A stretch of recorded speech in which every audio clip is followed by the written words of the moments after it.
Chicago Islander, Flight 614. Both pilots are down.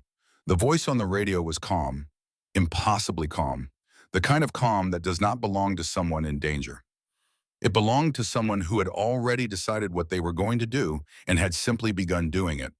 I am 12 years old, the voice continued, and I am the only one up here. In the Chicago Center control room, 23 air traffic controllers stopped what they were doing. Keyboards went untouched. Coffee cups stayed raised halfway to mouths that had forgotten how to drink. Someone knocked a headset off a desk and no one moved to pick it up.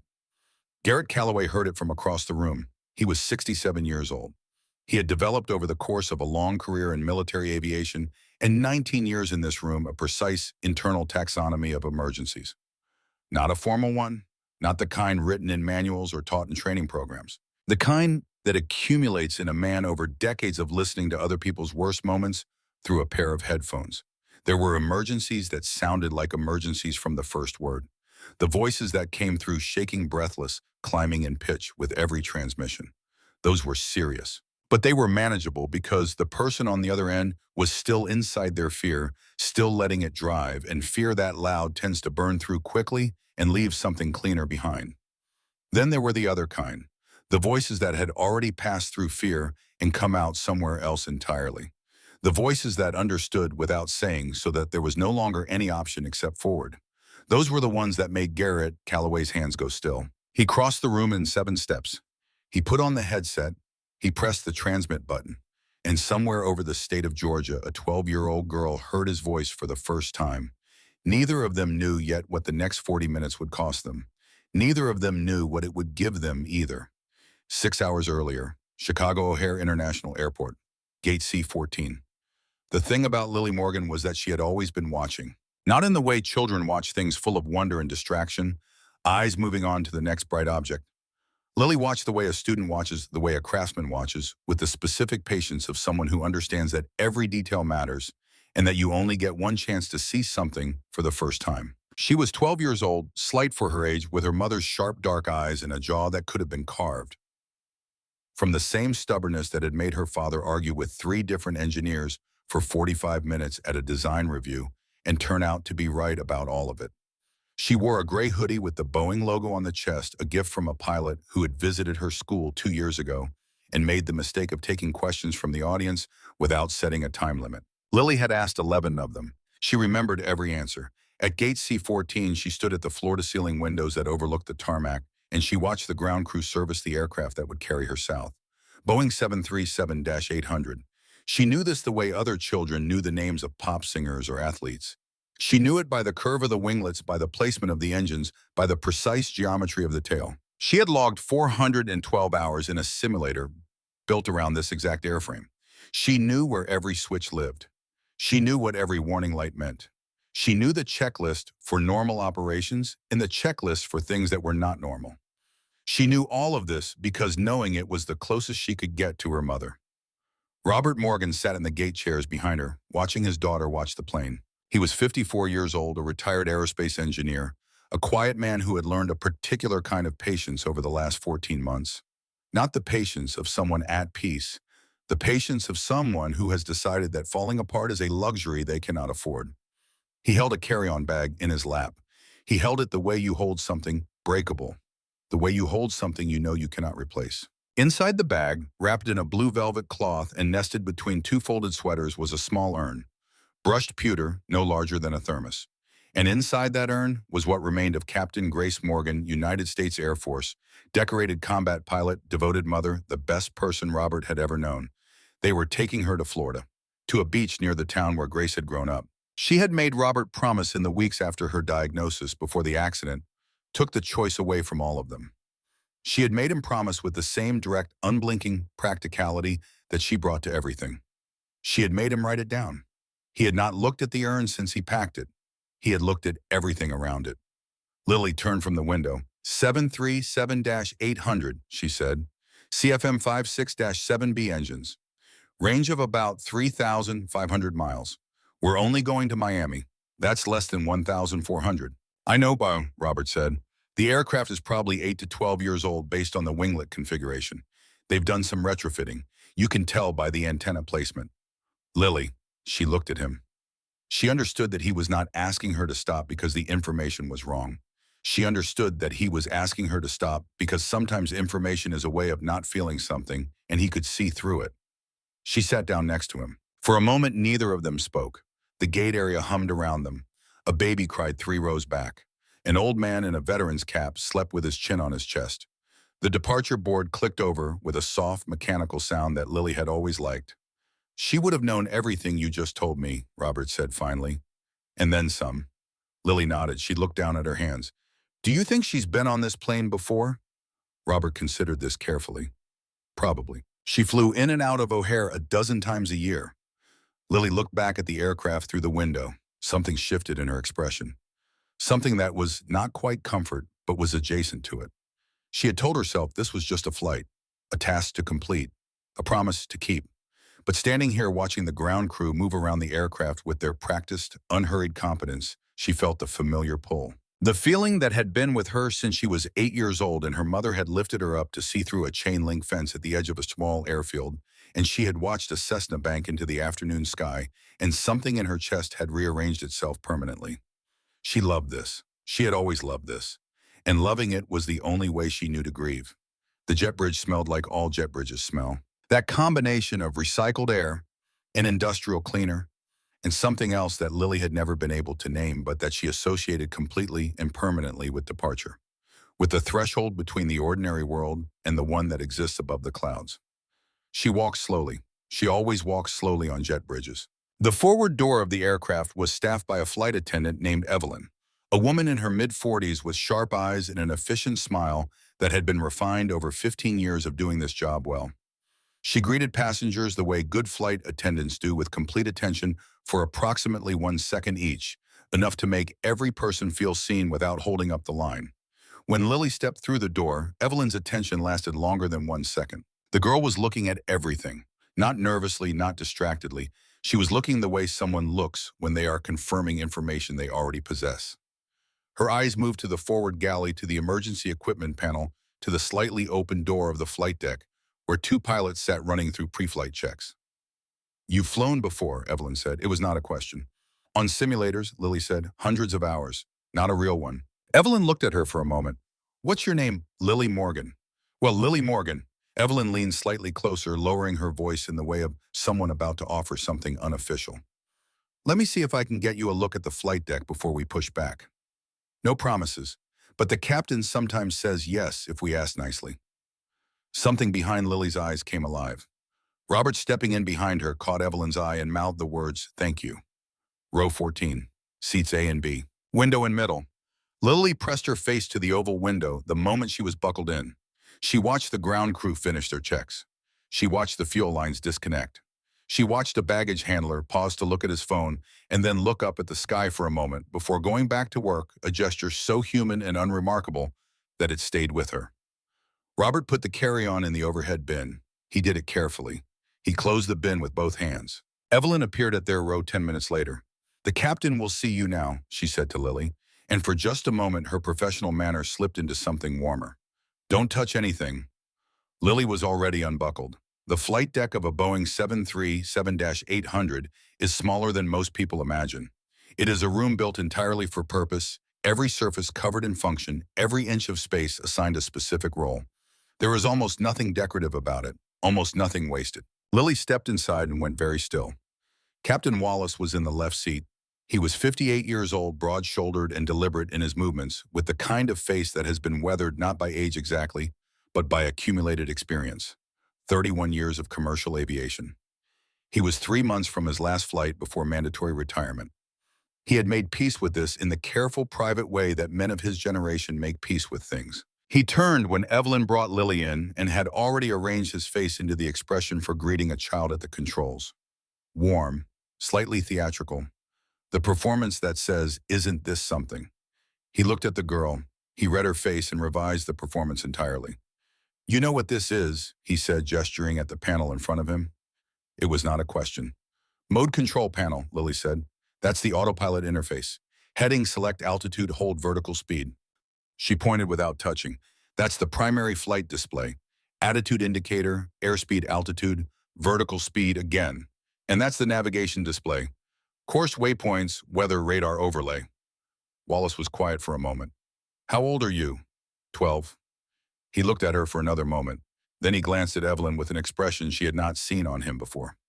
What's your name? He asked the girl. Lily Morgan. The name landed quietly. In the way a particular piece of music lands when you have not heard it in years. Not loudly, right in the center of something you had stopped paying attention to. Morgan. He kept his face still. 31 years of this job requires it. But his right hand dropped to the small shelf beside his seat where he kept a few personal items during long flights. His fingers found what they were looking for without looking. A laminated card worn soft at the edges, small enough to keep private. He had carried it for 15 years. On it, written in the shorthand of the military aviation community, was a list of call signs. His own was at the top. Below it were 6 others. The second one read, Ghost 2. He did not show it to Lily Morgan. He did not say anything about it.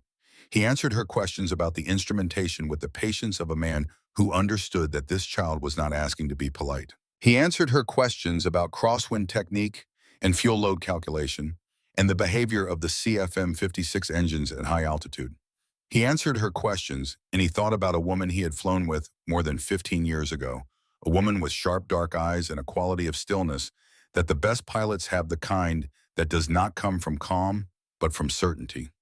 She had read weather the way musicians read music. She had held her altitude in turbulence that made veterans sweat.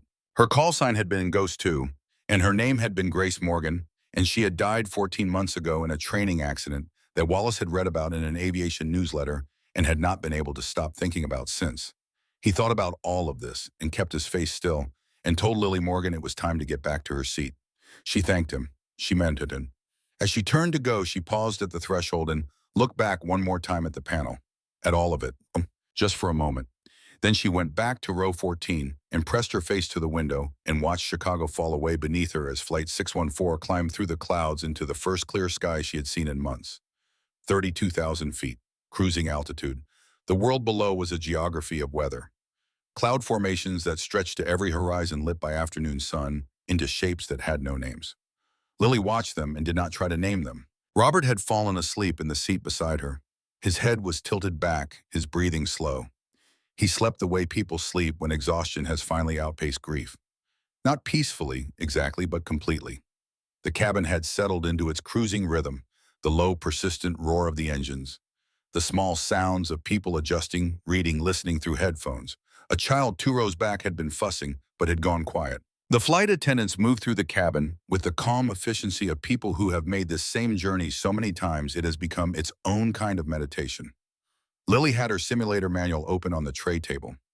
Reading it now was less about learning and more about ritual, about the comfort of familiar language, about staying close to something she understood in a world that had become, over the last 14 months, significantly harder to understand. She turned to the section on single-engine procedures.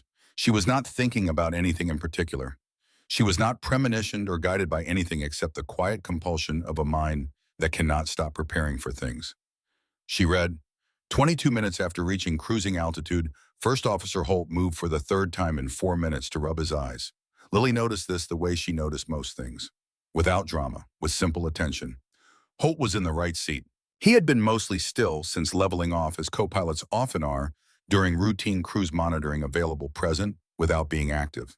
But in the last few minutes, something had changed in the quality of his stillness. He had shifted twice in his seat. He had lifted his left hand and let it fall. And now he was rubbing his eyes with the back of his wrist in a way that suggested the gesture was not fully voluntary. Lily watched. She told herself it was nothing. Holt's head dropped forward, then snapped back, then dropped again and stayed down. On the other side of the cockpit, Captain Wallace reached for his coffee cup and missed it. His hand knocked it sideways. He did not move to catch it.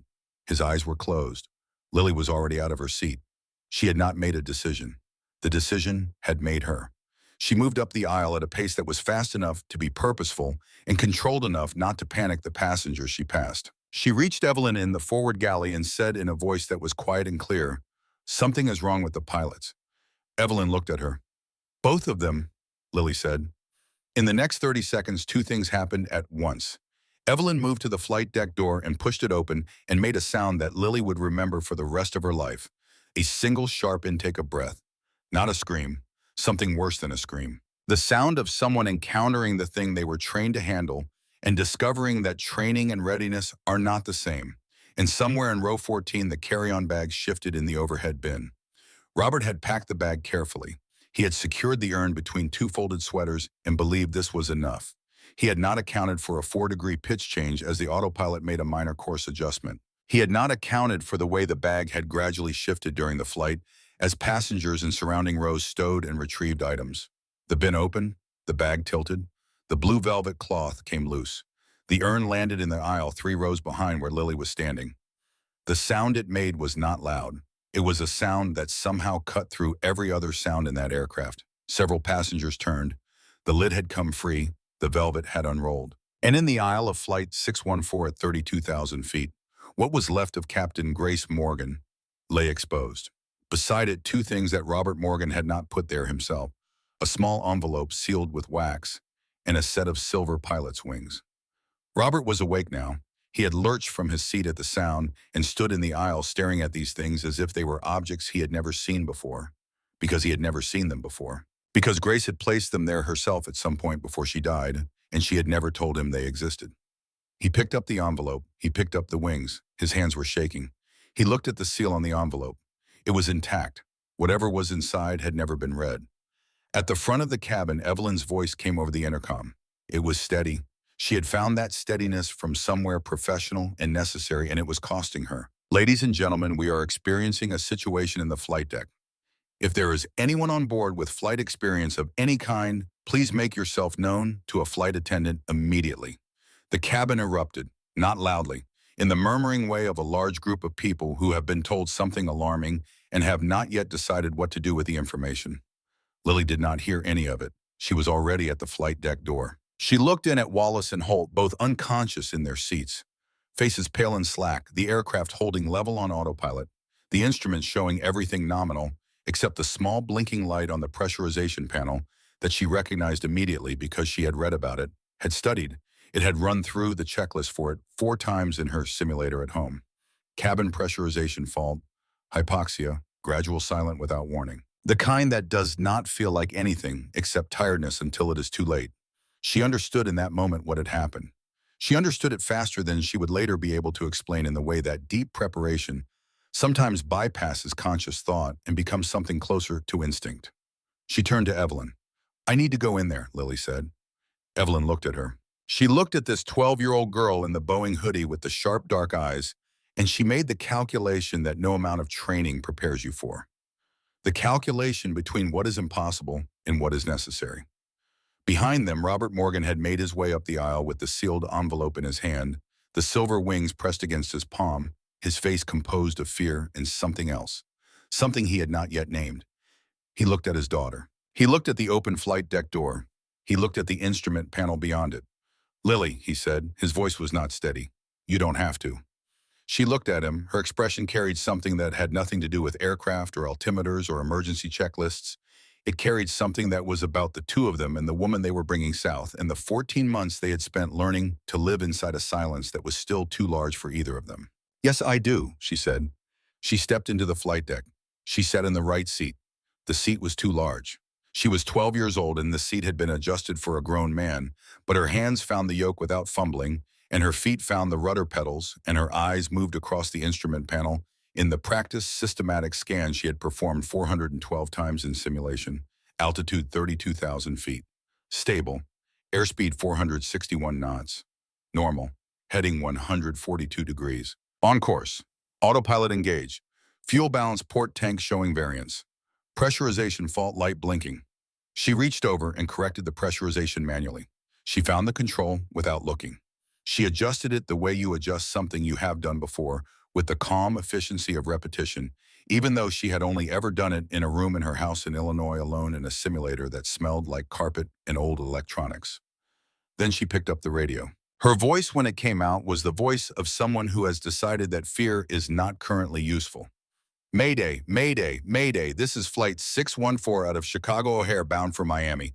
Both pilots are incapacitated. I am in the co-pilot's seat. I am 12 years old. I need immediate assistance. Please respond." Static. She adjusted the frequency to the International Emergency Channel. "Mayday, Mayday, Mayday. Flight 614, pilots down, 12-year-old at the controls. Anyone on this frequency, please respond. The radio crackled, and then a voice came through, male, older, the kind of voice that has spent decades being calm in rooms where panic was the easier option. Chicago Center, this is Garrett Calloway. I'm reading you Flight 614. Say again your status. Lily closed her eyes for one single second.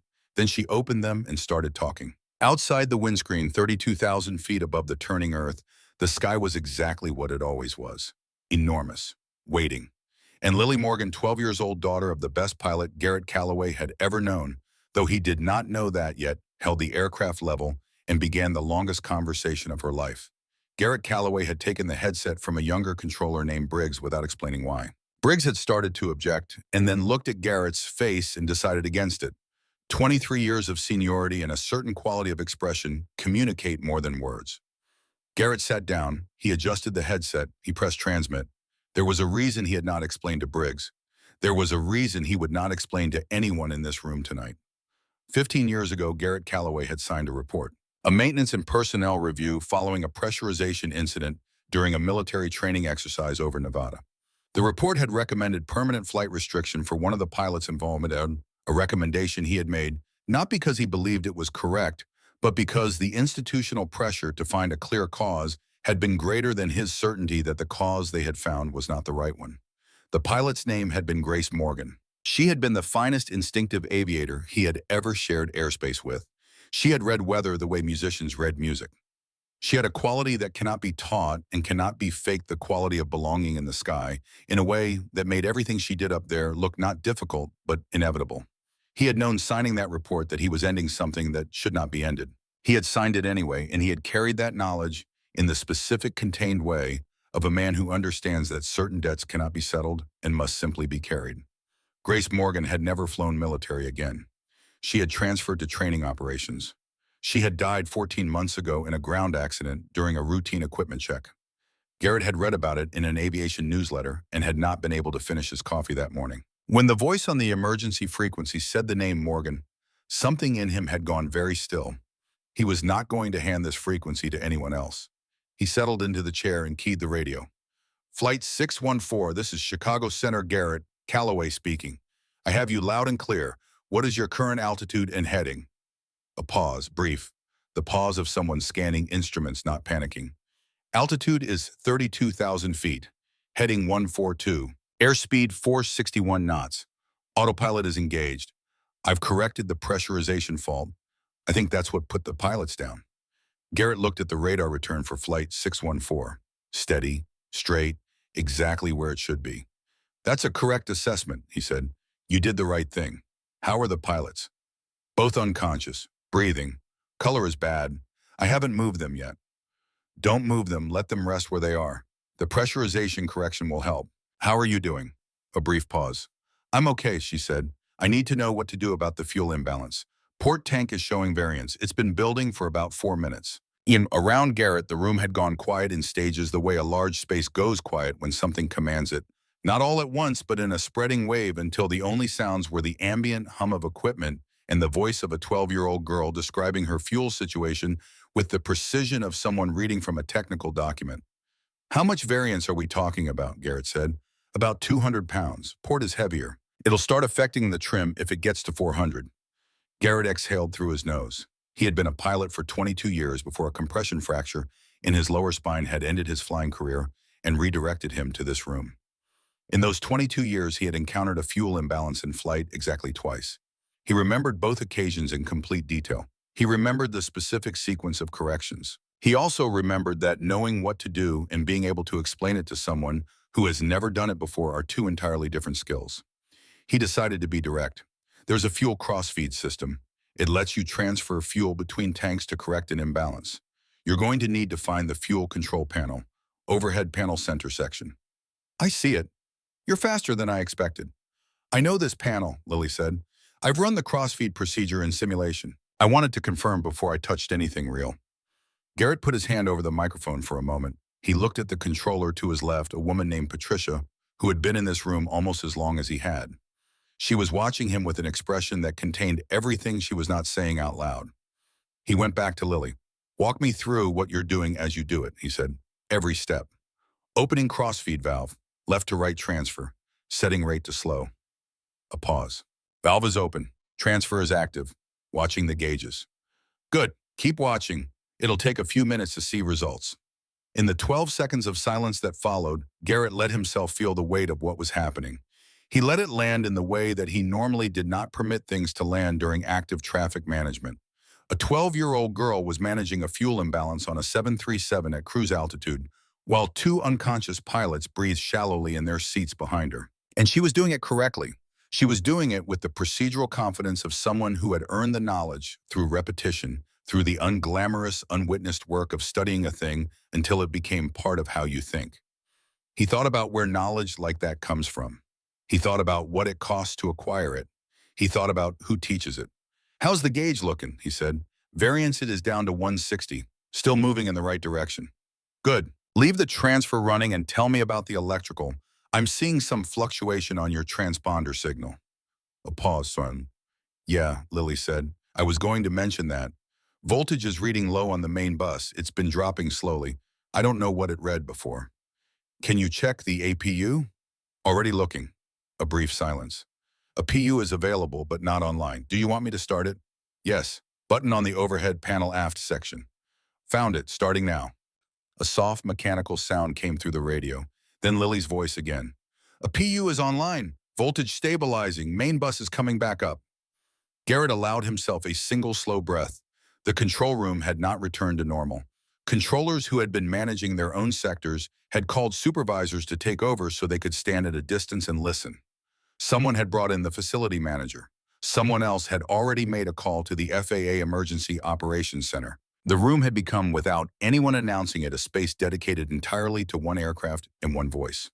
Garrett was aware of all of this, the way you are aware of weather. Present noted, not consuming. You're doing very well, he said. I mean that. I'm not saying it to make you feel good. I'm saying it because it's true and you need accurate information right now. I know, Lily said. Thank you. I want to talk to you about the next phase. We're going to start thinking about bringing you down. There's an airport in Georgia Augusta Regional that we're going to route you toward. Long runway clear traffic emergency services will be ready. How does that sound? That sounds correct, Lily said. Correct. Not good. Not okay. Correct.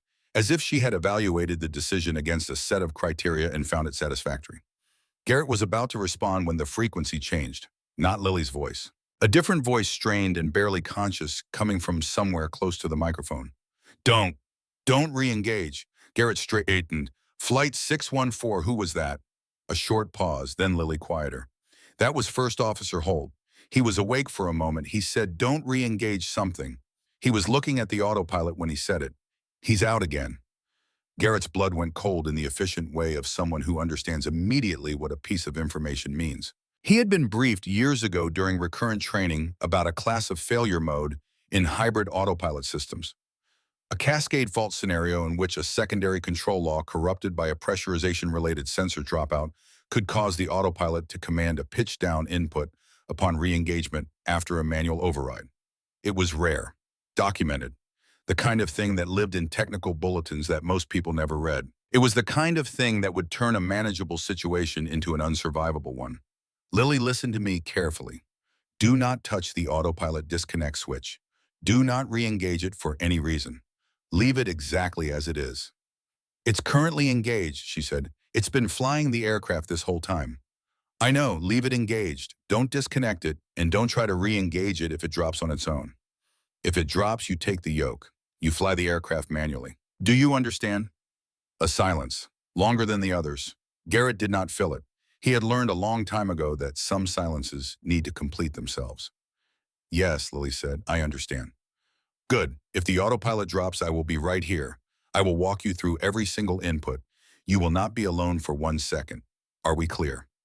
We're clear. Good. He paused. I need you to do something for me. Go into the system menu and pull up the pressurization event log. Tell me what you find specifically, anything flagged in the 2 hours before departure. The silence this time had the quality of someone navigating a menu system carefully. I'm in the log, she said. Tell me what you see. When Lily spoke again, her voice had changed, not in its steadiness. The steadiness held, but in its temperature. There's an entry, she said, pressurization variance warning, flagged at 6:41 this morning. Pre-departure. The aircraft was at the gate. What does the response show? A sign-off, maintenance acknowledgement. The flag was cleared. By who? There's an employee number. I can read it to you. Please, she read it. Garrett wrote it on the paper in front of him, tore it off the pad, and handed it to Patricia without looking away from the console. Patricia took it and crossed the room without being asked. This was not an accident. This was not a mechanical failure that had arrived from nowhere. Someone had seen a warning and decided it was acceptable. Someone had put their name on that decision. And because of that decision, 2 pilots were unconscious at 32,000 feet, and a 12-year-old girl was the only thing keeping 187 people alive. Lily, Garrett said, you just found something important. Other people are going to handle it now. That's not your job right now. Your job right now is the aircraft. Can you do that? A pause that felt like a young person deciding something. Yes, she said. Then let's keep going. He began walking her through the pre-descent checklist, setting up the eventual approach to Augusta. He established the new heading and had her input it on the navigation display. He talked her through the speed reduction procedure, which she executed with a smoothness that made a controller across the room quietly say something that Garrett didn't catch but understood from the expression. She was not fumbling. She was not hesitating between steps in the way of someone working from memory under stress. She was moving through the procedures with a rhythm that felt to someone who knew what to listen for, like someone who had done this many times before. Not on a real aircraft, but in the deep, genuine way of preparation that transfers. In the cabin behind her, things had not remained quiet. It had started with a flight attendant who had said something to a man in row 7. Not out of carelessness, but because there is no right thing to say to a man in row 7 when he has just understood that the aircraft he is sitting in is being flown by a child. The man had stood up. Other passengers had turned. The murmur of the cabin shifted into something with more edges. Evelyn moved through it with the competence of someone who has managed panic before and understands that it spreads fastest in a vacuum. She spoke calmly and directly and kept moving. But the questions had become louder. It was Robert Morgan who stood up. He had been sitting in row 14 for the last 12 minutes, with the sealed envelope in one hand and the silver wings in the other, watching the forward section of the cabin where his daughter had disappeared, thinking about many things simultaneously in the way of a parent who is being asked to do the hardest thing a parent can do, which is trust their child in a situation that exceeds anything either of them had prepared for. He stood up. He was not a large man. He was not someone who commanded attention by physical presence, but there was something in the quality of his stillness as he stood that made the people around him pause. My daughter is flying this aircraft, he said. His voice was not loud, but it carried. She has been training on this exact aircraft model for 3 years. She knows this plane. She is doing everything right. He paused. She is 12 years old, and she is the reason we are still at altitude and not in a dive. I need everyone in this cabin to understand that, and I need everyone in this cabin to let her focus. A man 2 rows back started to say something. Robert looked at him. The man did not finish. Evelyn met Robert's eyes from the aisle. She gave him a small nod. He sat back down. He put the envelope in his shirt pocket. He closed his hand around the silver wings. In the flight deck, Lily had no idea any of this had happened. She was managing a slow descent from 32,000 feet, watching the vertical speed indicator, adjusting the throttle setting incrementally, and monitoring 4 other systems simultaneously in the background of her attention, the way you monitor things when they have become internalized rather than conscious. She was tired. She had not acknowledged this because it was not useful information. Her shoulders ached from holding the same position, and her eyes had begun to feel the particular dryness of extended concentration. Garrett, she said, I'm here. I want to ask you something. You can tell me it's not relevant right now. A brief pause. Go ahead. Did you know my mother? The silence on the other end lasted 4 seconds. She counted. What makes you ask that? He said. The way you said my name. When I first called in, just before you came back on frequency. I heard you say Morgan. You said it quietly, but the mic was still open. You said it like it meant something. 2 seconds of silence. Yes, Garrett said. I knew your mother. We flew together a long time ago. Lily kept her eyes on the horizon line on the primary flight display. The aircraft continued its gentle descent through 29,000 feet. Was she good? Lily said. She was the best I ever flew with. Lily did not respond for a moment. She would have hated this, she said finally. She would have hated not being the one up here. Garrett made a sound that was not quite a laugh. You're probably right. But she would have been glad it was me and not a stranger. The silence this time came from Garrett's end and lasted long enough that Lily began to wonder if the frequency had broken. Then he said very quietly, yes, she would have. The autopilot warning tone sounded at 28,400 feet. Not loud, designed to be informative rather than alarming. But given what Holt had said before losing consciousness again, given what Garrett had told her about not touching it, the sound hit the flight deck with the weight of something much larger than its volume. The autopilot had not disengaged. It had generated a system advisory, a flicker of something in the secondary control law that Garrett had been quietly watching for. I see it, Lily said before he could speak. I know you do. Don't touch the disconnect. The system is generating an advisory, but it's still holding. Put your hands on the yoke right now.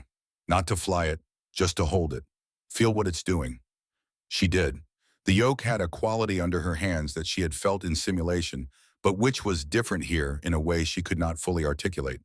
In simulation, the resistance was mechanical, predictable, a system approximating aerodynamic forces. What she felt now was actual aerodynamic force. The pressure of air against a real control surface transmitted through a real linkage into her hands. It felt like holding something alive. I feel it, she said. What does it feel like?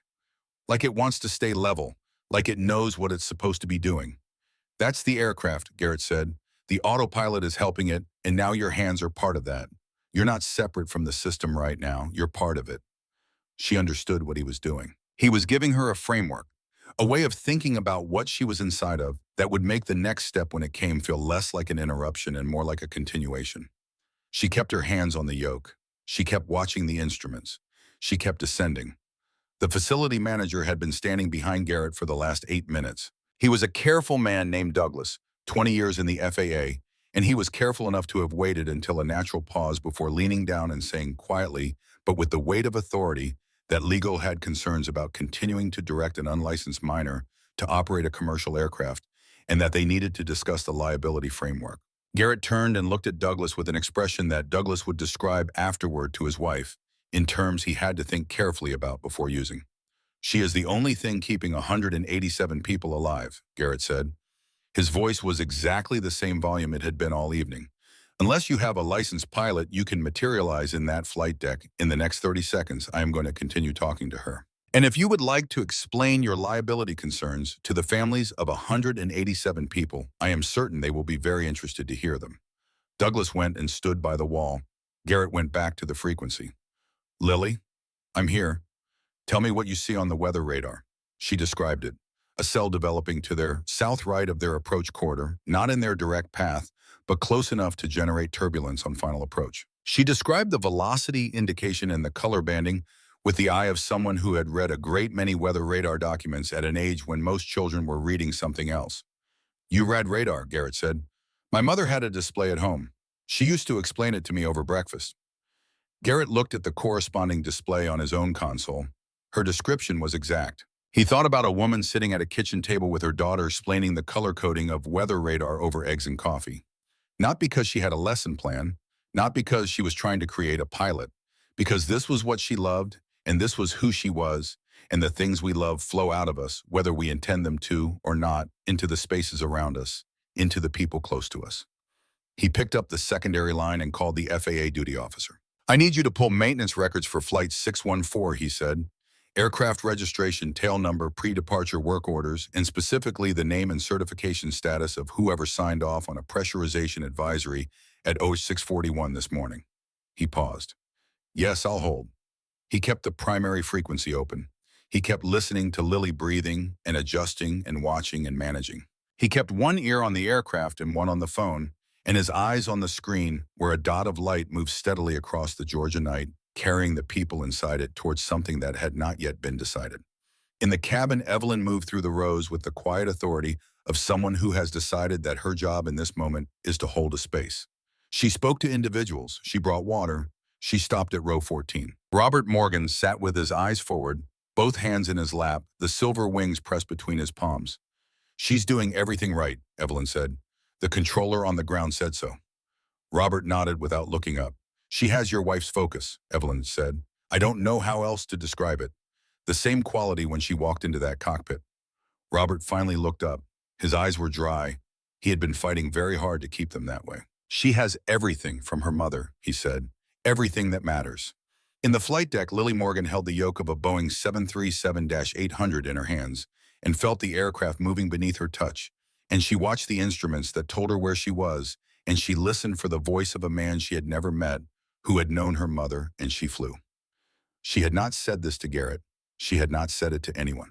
But somewhere underneath the checklists and the system advisories and the fuel calculations, there was something else. Something she recognized from the simulator, from the hours in her room, from every evening she had spent in that chair, learning the shapes of emergencies so she would not be frightened of them if they ever came. She recognized that she was not frightened now. She was something she did not have an exact word for. Something that felt in a way she could not explain and would not try to explain for a very long time, like being exactly where she was supposed to be. She checked the altimeter. She adjusted the descent rate. She kept flying. Augusta Regional Airport sits in the eastern Georgia flatlands, like something a careful person built and then forgot to tell anyone about. 2 runways, a modest terminal. The kind of airport that handles regional traffic and corporate jets and the occasional military aircraft, and that on any given Tuesday evening is staffed by a skeleton crew and lit by the amber glow of a facility that was not designed for spectacle. On this evening, it looked like the surface of a different planet. Every emergency vehicle the airport possessed had been deployed to the runway perimeter. Fire trucks sat in formation with their lights running, painting the tarmac in alternating red and white. Ambulances idled with their rear doors open. A medical team from Augusta University stood near the threshold of runway 17 in scrubs and serious faces, waiting for something that none of them had been trained to wait for exactly. The facility manager had called in every off-duty controller. The tower was running with twice its normal staff, all of them watching one radar return on one screen. The primary controller on the Augusta side was a woman named Ruth, 30 years in the profession, who had been briefed by Garrett Calloway 11 minutes earlier in a phone call she would later describe as the strangest of her professional life. She had asked one clarifying question. Garrett had confirmed the answer. She had said nothing for a moment and then said all right, and had begun preparing her airspace. She was prepared now. Below her, the emergency lights moved in slow arcs. Above her, 30 miles to the northwest, and descending a dot of light on her radar screen, moved with the steady precision of an aircraft being flown correctly. She keyed her radio and waited for the handoff. Garrett gave Lily the frequency change at 18,000 feet. He did it with care, with the awareness that the act of transfer is itself a moment of risk. "I'm going to give you a new frequency," he said. "Augusta approach. Her name is Ruth. She's been briefed. She knows everything. When you check in with her, give her your call sign, your altitude, and tell her you're with her. She'll take it from there." A pause. "Will you still be on?" Lily asked. It was the first time in the conversation that she had asked something that was not about the aircraft. The first question that was purely about the human connection on the other end of the radio. Garrett understood its weight. "I'll be on a parallel frequency," he said. "Ruth will be your primary, but I'm not going anywhere. You understand?" "Yes." "You've done everything right, Lily, everything. Whatever happens in the next 20 minutes, you've already done more than anyone had a right to expect." A silence. "I haven't landed yet," she said. "No, you haven't." "Then save it for after." He gave her the frequency. She read it back correctly. She switched over. In the Chicago Center control room, the speakers carrying Lily's frequency went quiet. Garrett sat for a moment with his hands on the console. Around him, the room remained suspended. No one had gone back to their normal work. No one was going to until this was finished. Patricia put a hand briefly on his shoulder. She didn't say anything. She didn't need to. Garrett pulled up the parallel monitoring feed for Augusta approach and put on a second headset. He was not going anywhere. Ruth's voice was efficient and precise, direct in the way of a person who communicates best through clarity. Lily heard it and recalibrated immediately. "Flight 614 Augusta approach. Have you radar contact 18,000 feet, 17 miles northwest. Altimeter 29902. How are you doing up there?" "Doing okay," Lily said. "Ready for the approach." "That's what I want to hear. I'm going to bring you in on runway 17. ILS approach. Long runway, good surface wind is 140 at 12 knots. Essentially a headwind for your runway alignment. Minimal crosswind component." "Copy. I'm going to need you to begin your descent to 5,000 feet and reduce to approach speed. Do you want to walk through that together? Or do you have it?" "I have it," Lily said, "but talk to me anyway." Ruth allowed herself one moment of something that was not quite a smile. "That's what I'm here for." The descent from 18,000 feet to 5,000 took 11 minutes. In those 11 minutes, Lily executed a speed reduction from 240 knots to 210, deployed the first stage of flaps on Ruth's cue, and managed two interactions with the pressurization system, which was behaving with the specific unreliability of a component that had been stressed and corrected and was now expressing its resentment in small, irregular ways. She managed all of it without raising her voice. At 8,000 feet, the autopilot advisory that had been blinking since 23,000 finally resolved itself in the only direction it had left to go. The system dropped offline with a tone that Lily recognized immediately. The same tone Holt had warned her about. The one that meant the secondary fault had consumed whatever had been holding it together. She had been expecting it. Her hands were already on the yoke when it happened. She disengaged the remaining system authority manually cleanly, without hesitation, and took the aircraft. Full manual, no net. She told Ruth in 4 words, "Autopilot out. I have it." Ruth said, "Copy that. You have it." Neither of them said anything else about it. In the Chicago monitoring channel, Garrett heard those 4 words and closed his eyes briefly. When he opened them, he looked at the radar track for Flight 614, which had not deviated by a single degree. He said nothing. Ruth was the primary. The aircraft was in the right hands. Both sets of hands, he thought, and almost smiled. Ruth began walking Lily through the ILS intercept. The instrument landing system is in its essential function, a radio beam projected from the runway that an aircraft can follow with precision through cloud and darkness and weather a path of invisible light that says, "Here, come this way, this is where the ground is, and this is how to meet it correctly." Lily had intercepted it in simulation dozens of times. She knew its logic. She trusted its geometry. She found the localizer needle on the navigation display and watched it center. "Localizer alive," she said. "Good. Glide slope will come alive in about 90 seconds. When it does begin your final descent, 500 feet per minute initially, you'll adjust from there." "Copy."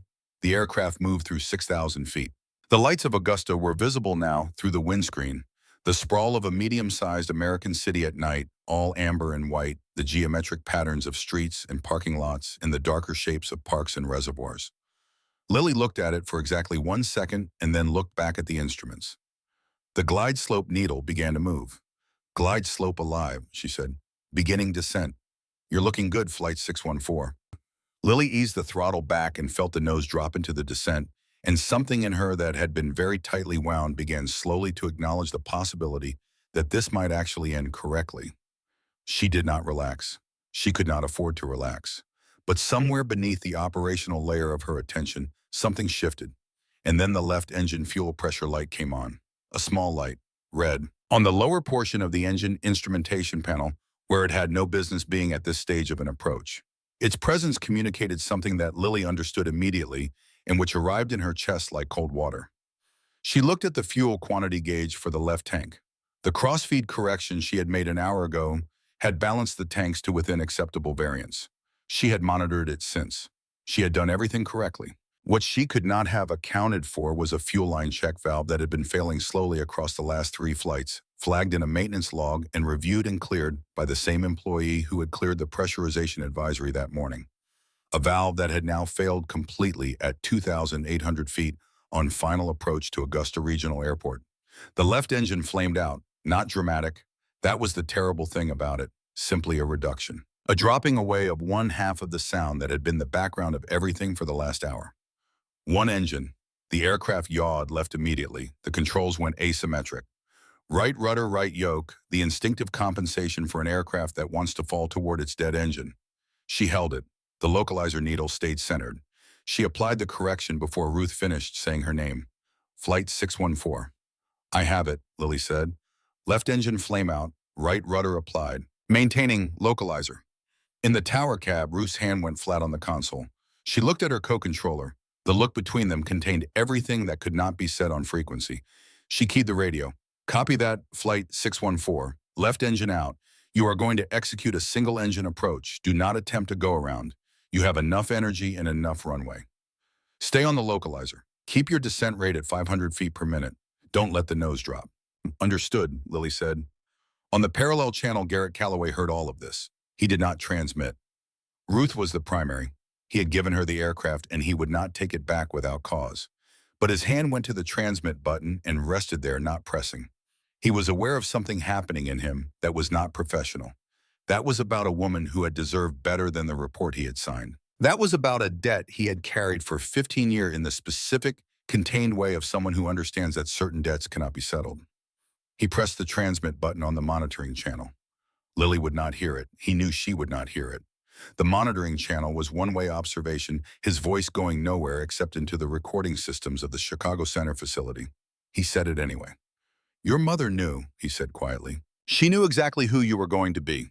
She told me the last time I saw her before everything went wrong that her daughter was going to fly one day and that whoever was in the air with her was going to be the luckiest person alive." He stopped. "She was right, kid. She was absolutely right." He released the button. On the active frequency, Ruth was saying, 1,200 feet, looking good, stay on it. Lily was staying on it, 2,000 feet.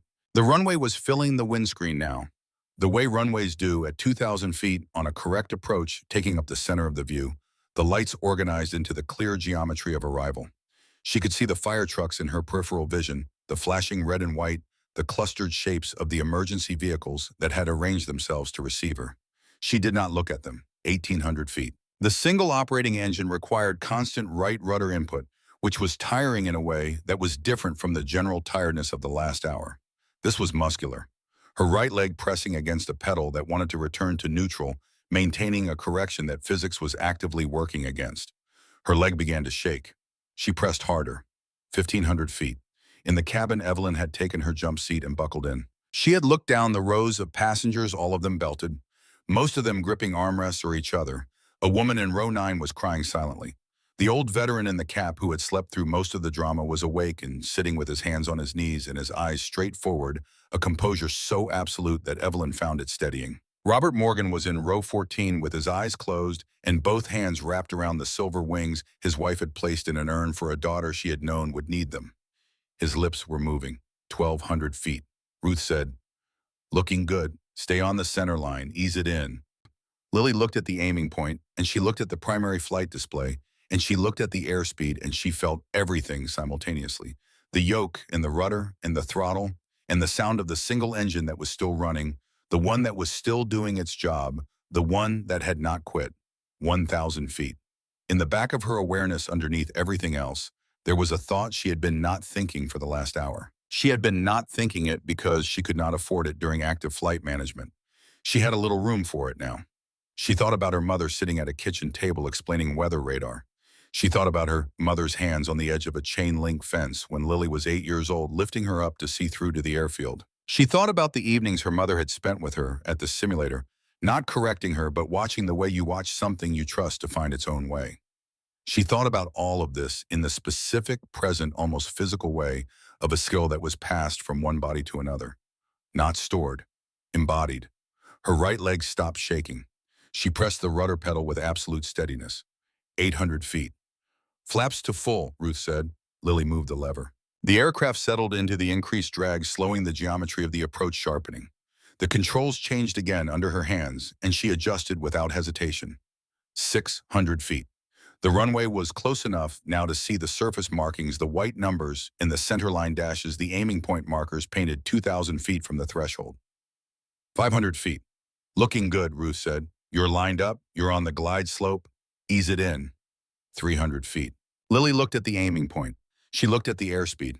She felt the yoke and the rudder and the engine still running, and she made the 100 small adjustments that the last hour had been building toward, each one learned in a room in Illinois, each one practiced until it was no longer a decision, but a response.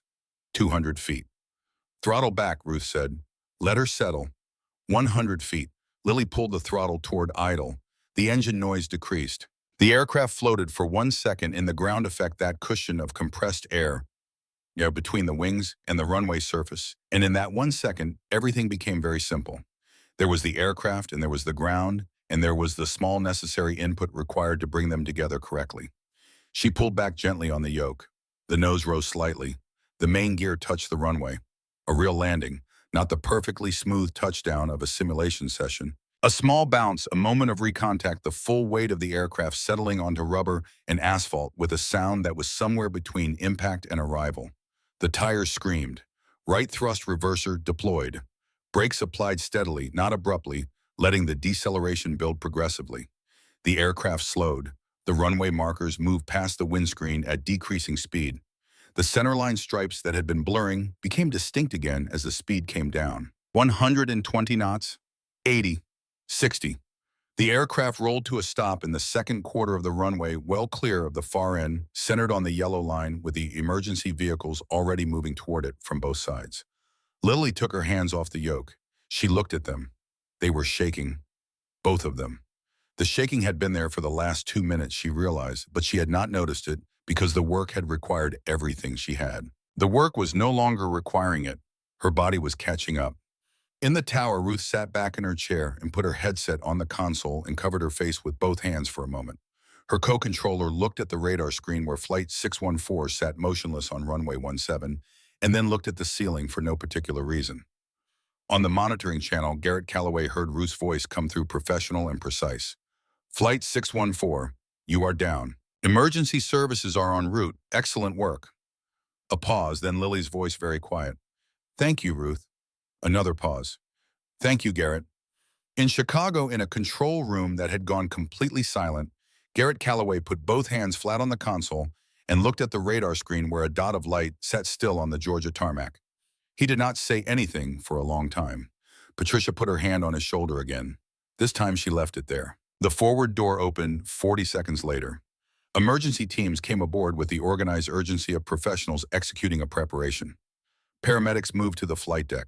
Wallace and Holt were assessed, stabilized, brought out on stretchers, both regaining consciousness by the time they reached the door, both disoriented in the way of people returning to awareness in stages. Holt looked at the flight deck as they carried him past it. He looked at the instrument panel, at the configuration of switches and levers, at the evidence of what had been managed in there. He said something the paramedic beside him didn't catch. Wallace was more coherent. He sat up on the stretcher and refused to lie back down and asked what had happened with a directness that suggested he already understood more than he was admitting. The paramedic told him. Wallace sat with that information for a moment. Then he asked where the girl was. In the cabin, Evelyn had opened the forward door, and passengers were deplaning in the careful, slightly dazed manner of people who have been through something and have not yet found the language for it. Some embraced each other at the door. One man stopped and turned back and looked at the front of the aircraft for a long moment before stepping onto the jet bridge. A woman in row 22 had to be helped to her feet by the person beside her, not because she was injured, but because her legs had made their own assessment. Robert Morgan waited for the rows ahead of him to clear. When they were clear, he walked to the forward section and stood outside the flight deck door. He knocked once softly. The door opened. Lily was still in the right seat. She had not moved since stopping the aircraft. The paramedic who had come through to check the flight deck had assessed her, found her physically uninjured, offered water, which she had accepted, and then stood back because the quality of stillness in the girl in the co-pilot's seat communicated without words that she needed a moment. She had been sitting in that moment when Robert knocked. He stepped in. He looked at his daughter in the seat that was too large for her, the Boeing hoodie still on the headset sitting slightly wrong on her 12-year-old head, the instrument panel in front of her showing the peaceful, unremarkable readings of an aircraft at rest on the ground. He sat in the captain's seat, the left seat, Wallace's seat. He looked at his daughter across the center console. Neither of them spoke for a while. The sounds of the emergency response came through the windows. Voices, engines, radio calls. The specific organized noise of the world doing what the world does when a crisis has resolved and the aftermath must be managed. Inside the flight deck, there was quiet. You need to stop scaring me like this, Robert said finally. Something in Lily's expression shifted, broke slightly at the edges, reformed. I'm okay, she said. I know you are. He paused. I knew you were going to be. I knew it the whole time. Another pause. I was terrified the whole time. Those things can both be true, Lily said. He looked at her for a long moment. Your mother used to say that. The quiet settled back between them, but it was different now. Not the silence of people avoiding something. The silence of people who have arrived somewhere together and are taking a moment to acknowledge where they are. Robert opened his hand. The silver wings caught the light from the instrument panel. These were in the urn, he said, with the envelope. I don't know when she put them there. I don't know how she knew. Lily looked at the wings without touching them. She knew, Lily said. Yes. Robert set them on the center console between them. I think she left them for you. I think so too. They looked at them together. There's also this. He took the envelope from his shirt pocket. His wife's handwriting on the front, that particular forward-leaning script that had appeared on grocery lists and birthday cards, in the note she had left on his pillow the morning she deployed for the last time. 2 words on the front of the envelope. For Lily. His daughter took the envelope from his hands. She looked at the handwriting for a long time. Then she opened it carefully. The letter was written on a single page, both sides in the same forward-leaning hand. Lily read it slowly. She read it the way you read something that was meant to be read exactly once and never forgotten. Robert watched her and did not look away. He watched the moment when his daughter's face changed. Not dramatically, not all at once. The way a landscape changes when the light shifts gradually and then completely, the same features present, but illuminated differently. He watched her reach the end. He watched her read the last line. He watched her close her eyes. She was quiet for a very long time. Then she said without opening her eyes, she says flying is 90% mental. The rest is heart. That sounds like her, Robert said. She says the bravest thing she ever did wasn't flying into danger. Lily's voice was steady, almost. It was admitting she was scared before she did it. She opened her eyes. They were wet but not overflowing. She says if I'm reading this in the sky, then I already know everything she could ever teach me. A pause. And then she says, now teach them. Robert nodded slowly. He had known his wife for 18 years. He had known from very early in those 18 years that she was the kind of person who understands that what we give to others is the only thing that survives us. He had known it, and it had made him love her more precisely than he had thought it was possible to love another person. He said nothing. There was nothing to add. Lily folded the letter carefully along its original creases and placed it in the pocket of her hoodie against her chest. She picked up the silver wings. She held them in her palm and looked at them. She would have wanted me to have earned them, she said. Lily, I know what you're going to say. You landed a 737 on one engine at 12 years old after managing 4 separate system failures and keeping 187 people alive, Robert said quietly. If that isn't earning something, I'd be very interested to hear what is. She almost smiled. The edges of it were visible. The flight deck door opened. Captain Wallace stood in the doorway, still in his uniform, though the jacket had been removed by the paramedics and his shirt was untucked on one side. He was pale and moved with the careful deliberateness of a man who has been told to rest and has decided not to. An oxygen sensor was still on his finger. He had not removed it. He looked at Lily in his seat. He stood there and looked at her for a long moment, the way you look at something you are trying to understand before you try to understand it with anything else. The paramedic told me, he said. We got it down, Lily said. I read the instrument configuration when they brought me through. He looked at the panel, the switches she had touched, the positions she had set. Single engine approach. Left engine flamed out at 2,800 feet. He looked at the panel for another moment. Then he looked at her. I flew with your mother, he said. His voice had something in it that was not grief and was not admiration, but contained elements of both, something older than either. She was the best pilot I ever shared airspace with. 31 years. I never saw better instincts, never saw better nerve. He reached up to his shirt, where the wings would normally have been above the left breast pocket. The paramedics had set them on the jump seat tray when they removed his jacket. He picked them up. He had worn those wings for 31 years. He had worn them on his first commercial flight and on his last military flight and on every flight in between. They had been on his chest the day he made captain. They were not decoration. They were identity, the outward fact of what he had spent his life becoming. He walked to the co-pilot's seat and stood beside it. He held out the wings to the Lily Morgan. I flew with your mother, he said again. She was the best I ever saw. He paused. Until today. Lily took the wings from his hand. She held them alongside the ones her mother had left her, one in each palm. 2 sets of wings. She looked at them together. Then she looked up at Captain Wallace. Thank you, she said. He looked at her for one more moment. Then he straightened up with some effort, and his expression settled into something that had been decided. No, he said simply. Thank you, Captain. He turned and left the flight deck. Lily held both sets of wings in her hands and looked at the instrument panel in front of her, at the aircraft that had responded correctly to everything she had asked of it, and she sat in the co-pilot seat of Flight 614 and let herself feel for the first time since she had walked through the flight deck door 3 hours ago, the full weight of what had happened. She let it land. It was large, larger than she had expected, and underneath the weight of it, something else. Something that felt like the first real breath she had taken in 14 months. The hotel was 20 minutes from the airport, a quiet chain property near the Augusta waterfront that the airline had arranged.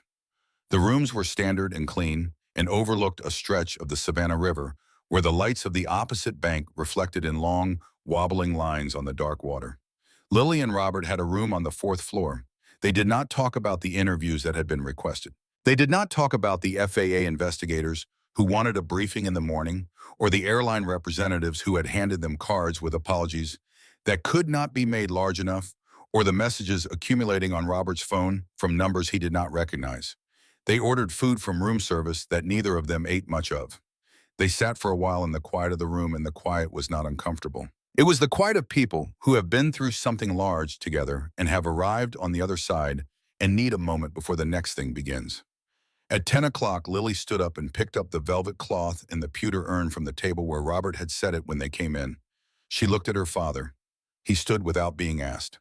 They went out to the balcony. The night was warm and slightly humid, the Georgia spring holding some of the day's heat.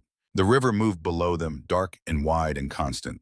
Above it, the sky had cleared completely, the clouds having moved east, and what remained was the full Georgia night sky, which has enough distance from enough light to show you what the sky actually contains.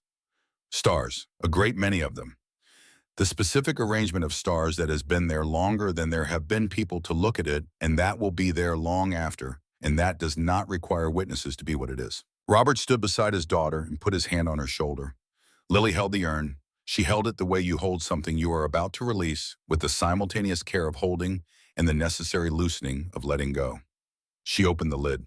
The Georgia night took what was offered and carried it upward toward the water and the stars, and the woman who had known exactly who her daughter was going to be went finally and completely to the sky she had always belonged to. Her daughter watched her go and did not look away.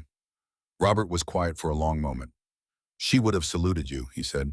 Lily watched the last of it disperse into the dark above the river. "She already did," she said. They stood there after. There was no reason to go in yet. The stars were there, and the river was there, and the Georgia night was warm, and what had happened that day was too large to contain in a room. After a while, Lily put her hand in her hoodie pocket and touched the letter. Still there. She reached into the other pocket and touched two sets of wings. Her mother's. The captain's. The accumulated weight of other people's lives in the sky passed into her hands, waiting to be carried forward. She looked up at the sky for a long time. Then she said very quietly to no one in particular, and to one person specifically, "I'll teach them, Mom, I promise." The Georgia night did not answer. It didn't need to. In an airport 30 miles to the northwest, the NTSB had already begun its preliminary assessment of Flight 614. They had the maintenance records.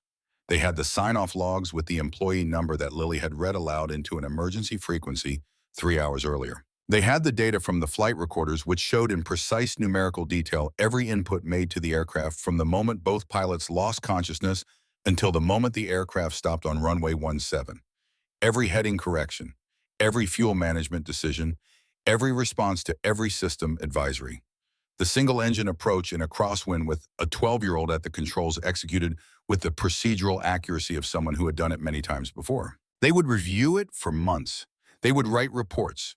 They would note in the careful language of investigators that the control inputs during the critical phase of the approach were consistent with proficient manual flight technique, that the system management decisions reflected correct procedural knowledge, and that the outcome was not attributable to luck.